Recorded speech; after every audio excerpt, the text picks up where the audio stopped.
প্রত্যেকটা phone company তাদের ফোনে একটা ব্ল্যাক লিস্টের অপশন রাখে।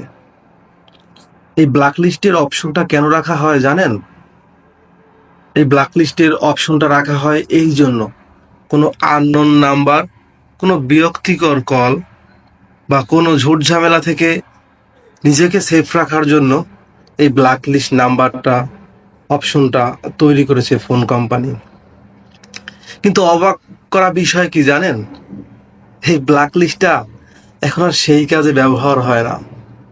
এই ব্ল্যাক লিস্টে এখন জায়গা পায় একসময় খুব কাছের একটা লোক, যার কথা একটা দিন না শুনলে মনটা ছটফট করত, যাকে এক নজর দেখার জন্য মনটা ছটফট করত, যার ভয়েসটা শোনার জন্য ফোনটা হাতে নিয়ে কেউ বসে থাকতো। আজ সেই লোকটাই ব্ল্যাক লিস্টের জায়গায় স্থান পেয়েছে। একটু খোঁজ নিয়ে দেখবেন, ব্ল্যাক লিস্টে যারা আছে তারা কেউই অপরিচিত নয়, তারা পূর্বের খুব ভালো পরিচিত মানুষ।